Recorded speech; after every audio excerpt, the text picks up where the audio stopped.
Hey guys, it's Coach Matt over here at Primal Athlete Training Center, answering a question today that was left underneath one of our YouTube videos. And it comes from a gentleman whose username on YouTube is HasRay Innocent Pain.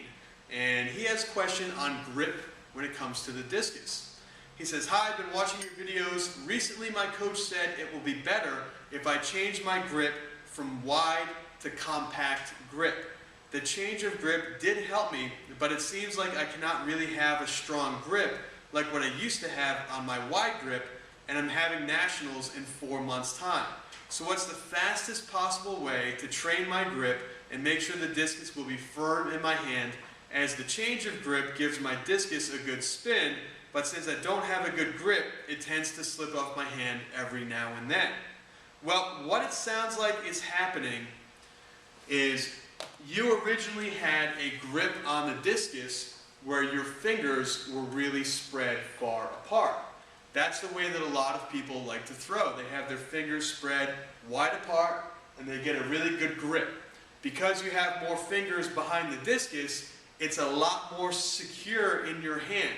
And it feels a lot better because you have more of the mass of that discus in that open palm. So what your coach, it sounds like what he's done, is he wants to get more spin out of that discus. So what he's done is he's had you close your hand up. And by closing your hand, what you do is you push more of the weight of the discus to the outside, in between the thumb and the forefinger. And yes, that's going to allow more weight to be in front of that discus, and it's going to allow more spin when it leaves your hand, when it leaves that first finger. But there's sort of a trade-off. By having the hand and the fingers really close together, what's going to happen is you're not going to have as much control on that discus. The discus is not going to be as tight in the hand. It's going to feel like you're not getting as good of a grip on the discus as you should be. So, if this is the case, and this is something that I've always said in all of my videos, is grip on that discus. Where you place your hand, where you place your fingers, it comes down to personal preference. So if you originally started with your fingers really wide apart, and now your coach has you with your fingers really close together, well, find a comfortable medium. Find so that you're not all the way spread, but you're not all the way close together, so that you just have a little bit of space in between the fingers. You have to find what feels best for you. Think of it like driving a car. When I learned how to drive a car, it was 10 o'clock, 2 o'clock. But that didn't feel comfortable for me. So now I drive, I have one hand off to the side and one hand underneath. Some people drive one hand out the window and one hand on the steering wheel. Some people drive leaned over a little bit with their hands on the wheel. But there's a right way and a wrong way to do it.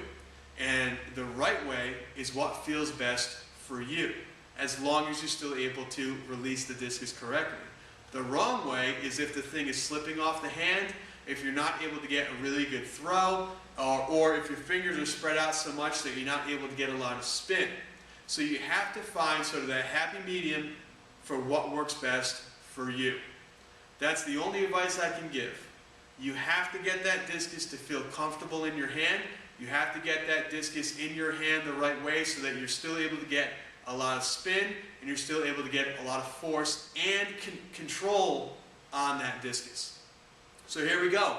Excellent question, again, coming to us this time as a question underneath a YouTube video. So there's plenty of ways that you guys out there can get in touch with me and get your questions answered.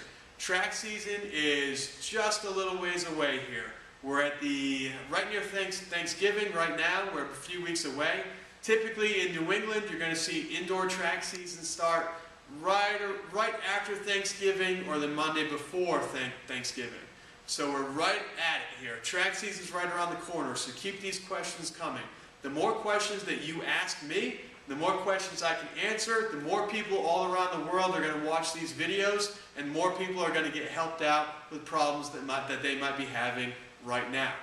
So the more questions you ask, the more problems I can help solve, and the more people are going to throw further, the more throwing is going to become a more recognized sport, and we're going to be helping people all around the world. Guys, it's Coach Matt. Make sure you ask those questions. We're going to put them right here in the newsletter every Sunday, If you haven't signed up for the newsletter yet, go to primalatc.com and enter in your email address on the right side of the page where it says you can get our free newsletter. You'll get a couple of free gifts right away, and you'll be on our mailing list, so every Sunday you get these videos emailed right to you, and we get your questions answered right away so you can take them to your athletes and take them in the circle and help yourself to become a better thrower. Thanks.